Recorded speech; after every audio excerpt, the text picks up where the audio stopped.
Hmm, hmm, ouais, ouais. Euh, oh my God, Cass. Est-ce que je peux te dire quelque chose?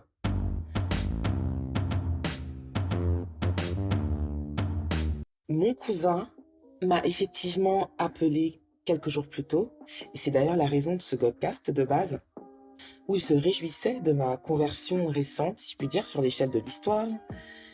Et on a donc profité pour me poser de multiples questions sur la foi, sur qui est Dieu. Voilà, on sentait une espèce de curiosité à l'égard de Jésus-Christ et sur la manière dont la Bible en parle, en l'occurrence. Et donc, au fur et à mesure que je l'écoutais attentivement, j'étais en train de me poser moi-même cette question intérieurement. Mais à quoi cela peut-il bien servir?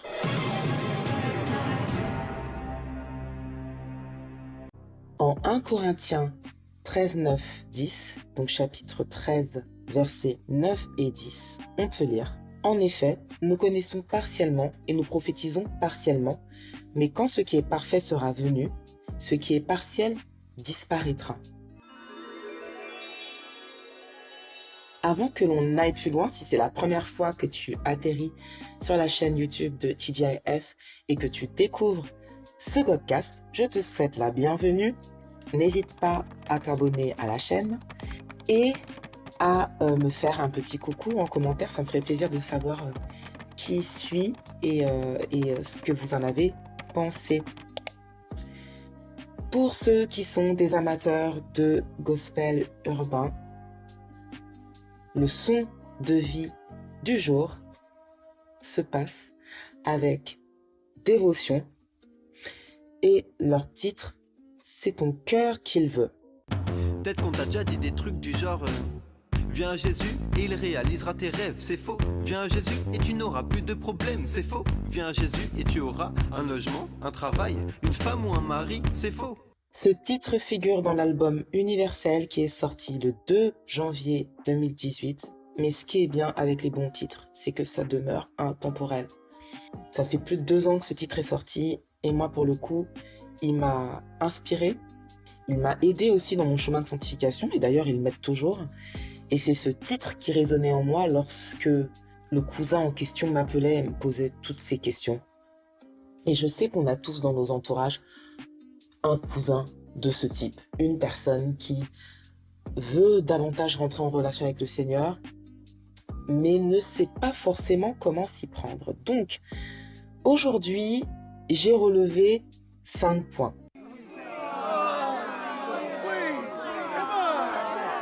Ok, c'est bon, on se calme, promis, je fais court cette fois-ci. D'ailleurs, n'hésitez pas à me dire les formats que vous préférez, afin de savoir, afin que je puisse moi aussi me réadapter selon vos besoins. Le premier point, en ayant parcouru donc le texte de Dévotion, c'est ton cœur qu'il veut, j'ai d'abord en introduction le fait qu'il y a souvent des obstacles à notre incompréhension. Il y a souvent des obstacles à la relation que l'on pourrait avoir avec le Seigneur. Et dans ces obstacles, j'ai 3 sous-parties. Et donc vous retrouverez le plan, si ça vous intéresse, les références, les paroles ainsi que le titre sur le site tgifmusic.fr et vous aurez effectivement tous les éléments dont je viens de vous citer. Je reviens dans la parole et le premier verset auquel je fais référence, c'est en Deutéronome chapitre 5 verset 32. Vous veillerez à vous conformer à ce que l'Éternel votre Dieu vous a ordonné de faire. Vous ne vous en écarterez ni à droite ni à gauche. Le Seigneur nous invite effectivement à nous concentrer sur lui, à développer, à entretenir une relation avec lui et à enlever tout ce qui pourrait être source de distraction, ce qui pourrait effectivement nous détourner de lui. Les 3 sous-parties, je vais commencer donc par l'opportunisme, le discrédit, donc la perte de valeur, et l'accusation ou la calomnie au choix. En fait, par cela, il faut entendre toutes les mauvaises raisons qui pourraient nous soit faire en sorte qu'on se rapproche de lui, en se disant, ok, ben, dans ce cas-là, je vais essayer de chercher les éléments qui, moi, m'intéressent. Donc, je suis purement dans une situation, dans une position d'intérêt personnel. Donc, c'est un peu une démarche finalement égoïste, ce qui n'est pas du tout une des vertus que le Seigneur nous invite à travailler. Dans le discrédit, il faut entendre effectivement, encore une fois, la perte de valeur, dans le sens où, pareil, je veux bien y croire, mais franchement, le monde a été créé en 7 jours. Enfin, arrêtez les gars, à un moment donné. Moi, je vais essayer de chercher des éléments, essayer de comprendre pourquoi... Enfin, est-ce que Adam et Ève étaient vraiment les premiers hommes sur cette terre? Comment se fait-il que finalement Abel et Caïn, c'était les 2 seuls êtres humains sur cette terre, mais qu'en même temps, ils ont réussi à gérer d'autres meufs qui ont fait que ils ont une descendance et tout ça. Enfin voilà, arrêtez de se perdre dans ces éléments-là. Et le troisième, l'accusation de la calomnie, c'est vraiment, voilà, moi je crois vraiment pas à ce qui est écrit dedans. Et pour le coup, je vais faire mes recherches dans la parole pour vous dire à quel point c'est absurde en fait finalement. On pourrait s'imaginer que le discrédit et l'accusation sont pareils, mais il y a vraiment une nuance parce qu'il y en a un qui cherche à discréditer en dévalorisant les propos, et il y en a un autre carrément qui ferme le cœur et qui refuse d'y croire parce qu'il accuse le fait que c'est clairement du mensonge ce qui est écrit dedans. Ce type d'attitude fait pour moi référence au verset situé chez Matthieu, chapitre 15, verset 19, qui dit « En effet, c'est du cœur que viennent les mauvaises pensées, les meurtres, les adultères, l'immoralité sexuelle, les vols, les faux témoignages, les calomnies. » Alors vous allez me dire, Ju, t'es parti trop loin, juste le mec, il a potentiellement discrédité, voire accusé, on n'est pas du tout dans l'immoralité sexuelle ou encore les crimes. En fait, ce que j'essaye de mettre en avant, c'est le fait que, en fonction de ce que vous nourrissez dans votre cœur et de la manière dont vous allez aborder la parole, vous allez vous plonger dans la parole, va avoir une influence en fait sur votre compréhension.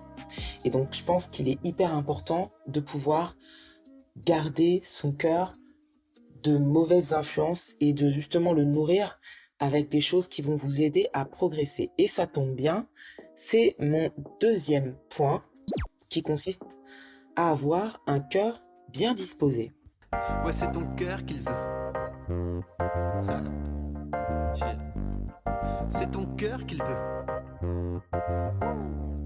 En 1 Samuel, chapitre 16, au verset 7, il est écrit « Mais l'Éternel dit à Samuel, ne prête pas attention à son apparence et à sa grande taille, car je l'ai rejeté.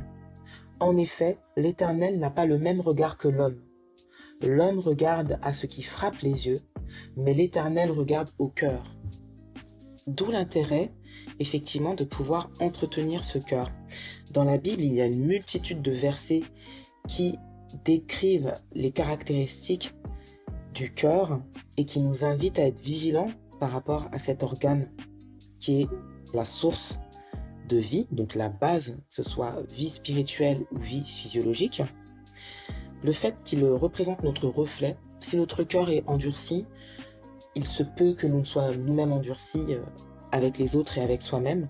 Si il est nourri de mauvaises influences, ça se verra effectivement à l'extérieur.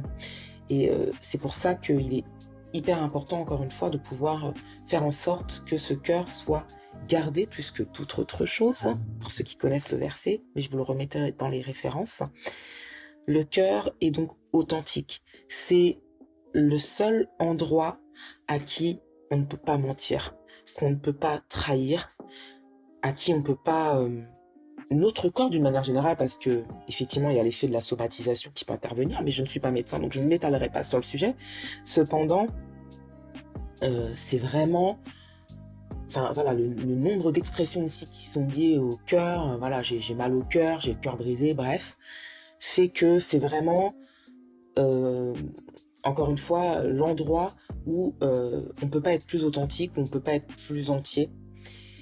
Et donc c'est justement cette entièreté, cette authenticité qui nous permet d'être connectés avec le Seigneur. Donc le cœur est un canal de connexion qui nous permet de d'avoir un cœur à cœur justement avec le Seigneur et un cœur à cœur aussi avec les autres. C'est ce qui nous permet effectivement, encore une fois, d'être connectés. Et là, tu me répondras sûrement, mais qu'est-ce que le fait d'être connecté en ouvrant mon cœur à Dieu va me permettre de mieux comprendre ce que la Bible m'indique? Ça nous emmène donc au troisième point qui nous indique d'être en connexion avec Dieu pour mieux saisir justement le plan qu'il a prévu pour nous. Et pour cela, il va falloir développer une certaine confiance, avoir de l'humilité et pouvoir être à l'écoute du Seigneur. Et sa volonté est parfaite, même si c'est parfois pas visible, ça te paraît difficile. Et tu dis, mais s'il est bon, pourquoi? Parce qu'il ne fait pas ce que tu veux, mais ce qui est bon pour toi. En Ésaïe, chapitre 9, verset 5, il est écrit: « En effet, un enfant nous est né, un fils nous a été donné, et la souveraineté reposera sur son épaule. On l'appellera merveilleux conseiller, Dieu puissant, Père éternel, Prince de la paix. » Amen. Ce sont les fabuleuses caractéristiques de notre Seigneur Jésus-Christ, entre 1000 autres, entre 40 000 autres même. Et en fait, j'ai préféré commencer par ce verset pour t'inviter, peu importe la relation que tu as avec lui, de pouvoir te dire que tu peux complètement lui faire confiance, que tu peux vraiment t'abandonner à lui et que comme il est un merveilleux conseiller, qu'il est le prince de la paix, qu'il cherche ton bien, effectivement, si tu es à son écoute et que tu fais preuve d'humilité par rapport à sa position, ça peut que bien se passer. Donc déjà, tu ouvres ton cœur en admettant qu'il est ce dont je viens de te lire à l'instant en Ésaïe chapitre 9 verset 5. Maintenant que le cœur est un peu plus ouvert, tu vas pouvoir plus facilement accueillir ce que le Seigneur souhaite pour ta vie. Comme il est indiqué dans le texte de dévotion, c'est ton cœur qu'il veut. Donc la réponse est dans le titre. Effectivement, il n'a pas besoin, le Seigneur n'a pas besoin en fait. Il nous a créés par pur amour, donc c'est pas un besoin qu'il a. Il l'a en tout cas fait, il nous a créés dans un objectif d'avoir une relation. Il voulait avoir une famille autour de lui et on est encore une fois le centre de sa création, la prunelle de ses yeux. Et donc pour permettre cette connexion et savoir ce qu'il veut de nous, le psaume 37 au verset 4 dit: « Fais de l'Éternel tes délices et il te donnera ce que ton cœur désire. » Mais je vais laisser un des membres de dévotion mieux te l'expliquer.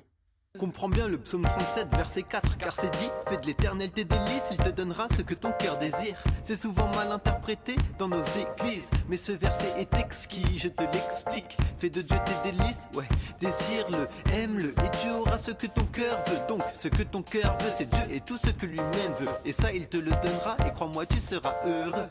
Ce couplet nous explique effectivement le fameux psaume 37,4 et il met bien en valeur l'importance d'avoir une connexion.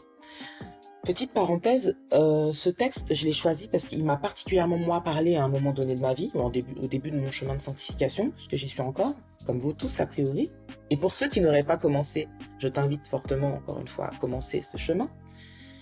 Mais ce que je trouve fabuleux en fait avec ce texte, c'est que on a l'impression d'avoir une conversation avec un pote qui nous prend pas forcément de haut, qui s'adresse effectivement à des croyants ou à des non-croyants. Je le trouve accessible, intelligible et avec un peu ce ton sans prise de tête et humoristique. Donc ça c'est plutôt cool. Ça décomplexe et c'est d'ailleurs ce qui m'a poussé à poursuivre aussi mon chemin de sanctification, de dévotion. Si vous m'entendez, encore merci d'avoir écouté le Seigneur pour qu'il puisse vous permettre de poursuivre votre art et de chanter pour sa gloire. Soyez bénis les gars, ou en tout cas la team. Donc là tu as davantage progressé effectivement dans l'ouverture de ce cœur pour créer une connexion avec lui. Ce qui m'amène à la quatrième partie qui désormais, vu que ton cœur est dans l'accueil, peut reconnaître ou connaître tout simplement, à développer de la reconnaissance vis-à-vis du Seigneur. Remettons les choses dans leur contexte. Dieu nous envoie Jésus, son Fils unique, et donc qui constitue la chose la plus importante à ses yeux, la personne la plus importante à ses yeux, et qui devient aussi la personne la plus importante à nos yeux en tant que chrétiens, car il représente l'amour absolu, gratuit. En fait, c'est même pas qu'il représente, c'est il est carrément amour absolu et inconditionnel. C'est ce que nous dit donc le fameux verset en Jean 3,16. En effet, Dieu a tant aimé le monde qu'il a donné son Fils unique afin que quiconque croit en lui ne périsse pas mais ait la vie éternelle. Amen, amen, amen. Donc, il nous envoie son Fils dans un objectif de nous orienter et de nous rapprocher de lui. Jean 14, verset 6 dit, Jésus lui dit, « C'est moi qui suis le chemin, la vérité et la vie. On ne vient au Père qu'en passant par moi. » Alors, effectivement, j'ai oublié de le préciser, je suis sur la version Louis II 21, au cas où. Donc on a un petit peu plus connaissance de qui il est, et on sait un peu plus pourquoi il est venu. Et ce verset, parmi tant d'autres, nous explique effectivement le rapport que Jésus et Dieu souhaitent avoir avec nous.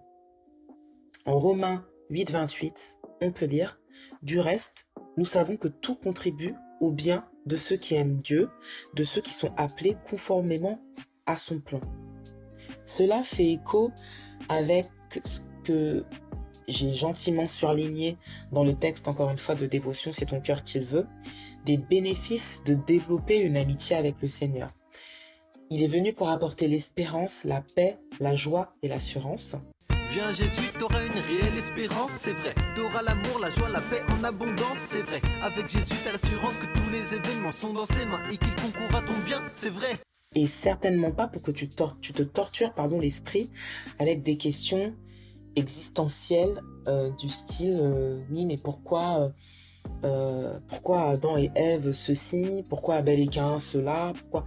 Ne t'éparpille pas en fait, juste concentre-toi sur l'amour gratuit qu'est le Seigneur au travers de la personne de Jésus-Christ, que je t'invite à commencer à louer et à adorer pour le souffle de vie, pour le toit sur ta tête, pour le fait que tu puisses manger, t'habiller, te vêtir, pour simplement ce sacrifice en fait, même pas pour ce qu'il fait, mais simplement pour ce qu'il est. Si tu en es encore là à te poser ce genre de questions, permets-moi de t'encourager avec le verset situé en Romains chapitre 12, verset 2. Je vous encourage donc, frères et sœurs, par la compassion de Dieu, à offrir votre corps comme un sacrifice vivant, saint, agréable à Dieu. Ce sera votre part de culte raisonnable. Ne vous conformez pas au monde actuel, mais soyez transformés par le renouvellement de l'intelligence, afin de discerner quelle est la volonté de Dieu, ce qui est bon, agréable et parfait. Autrement dit, ces questions vous font perdre du temps, et donc il est nécessaire de le racheter ce temps pour pouvoir apprécier à sa juste valeur le plan de Dieu pour nos vies.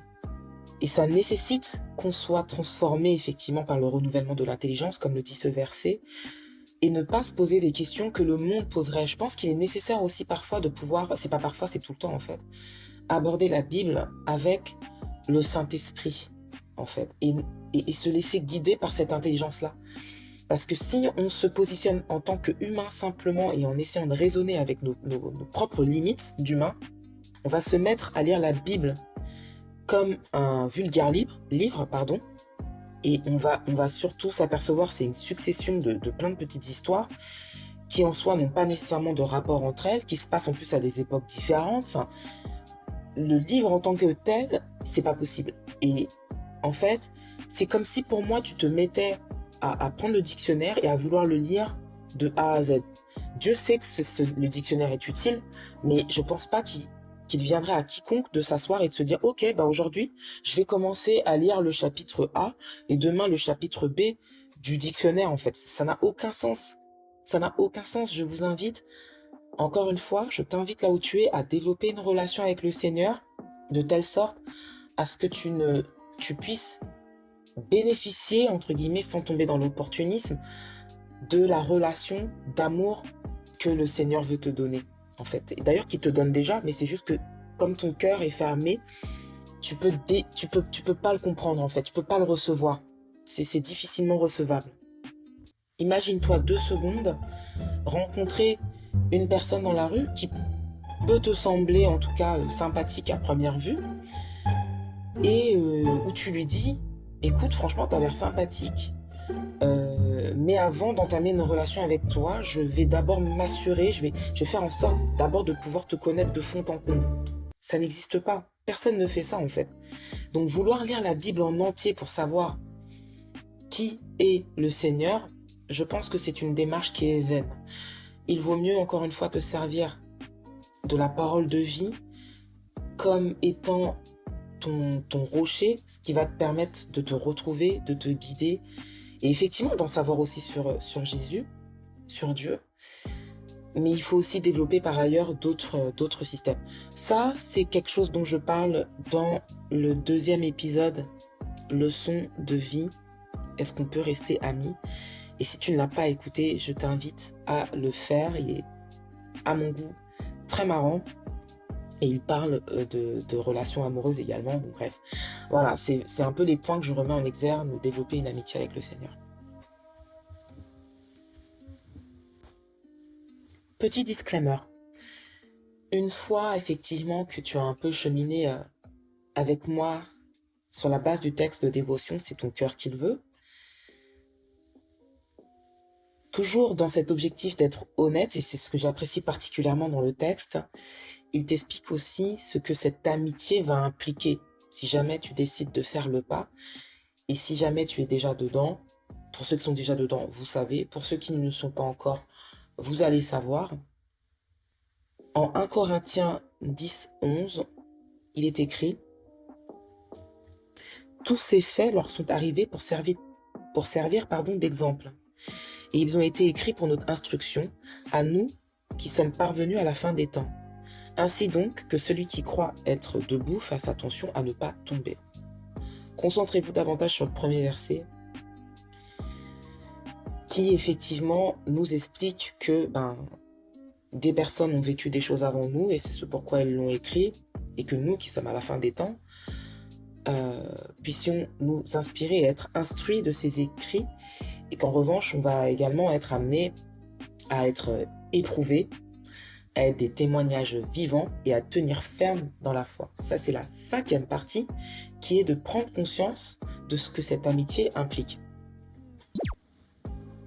Dans la conclusion de cette chanson, effectivement, il liste les choses par lesquelles on peut potentiellement passer et pourquoi on pourrait en arriver là. Alors peut-être que tu vas passer par le besoin pour apprendre à dépendre totalement de lui, par la mort d'un proche pour comprendre que la vie ici-bas est éphémère, par toutes sortes de difficultés pour que tu sois un témoignage autour de toi que tu aimes Dieu, peu importe les circonstances. Cependant, nous savons que nous pouvons tenir ferme, car en Luc 22, 28, il est écrit « Vous êtes ceux qui avez persévéré avec moi dans mes épreuves. C'est pourquoi je dispose du royaume en votre faveur, comme mon Père en a disposé en ma faveur. » Encore une fois, on retombe dans cette fameuse espérance où Jésus nous invite à tenir ferme dans la foi. Pour le verset, donc Luc 22, 28 à 29, il nous explique le pourquoi du comment. Il est intéressant, sans tomber encore une fois dans l'opportunisme, de demeurer ferme dans cette foi, de persévérer dans nos convictions. Et donc, pour cela, on est effectivement éprouvé, et parce qu'on ressort forcément glorieux de ces épreuves, on devient des témoignages vivants, tant pour soi que pour les autres.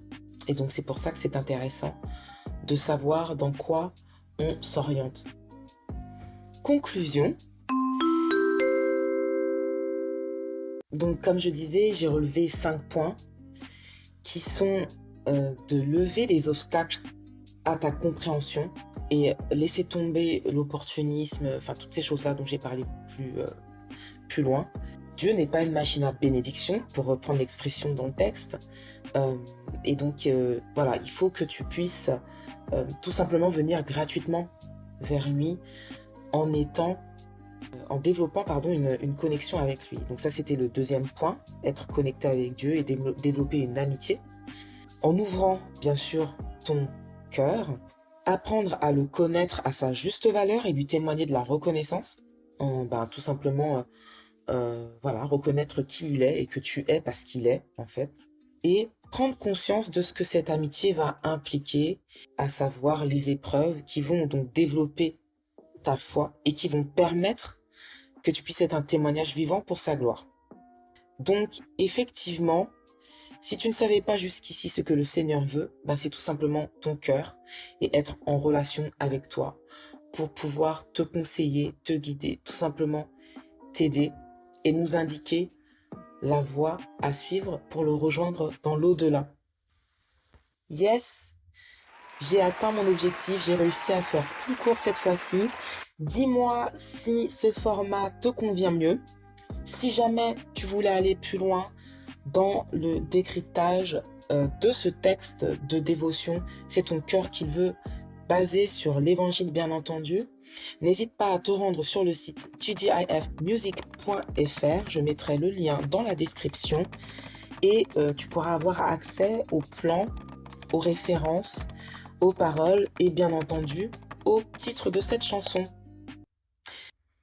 Que le Seigneur te guide dans ta quête, dans cette recherche de vouloir avoir une relation avec lui, de l'aimer, de mieux le saisir, mieux le comprendre. Je ne peux que t'encourager en ce sens et je glorifie le Seigneur pour cela. Je vous laisse plein de bénédictions, plein de bonnes choses et surtout, glorissons le Seigneur. À demain.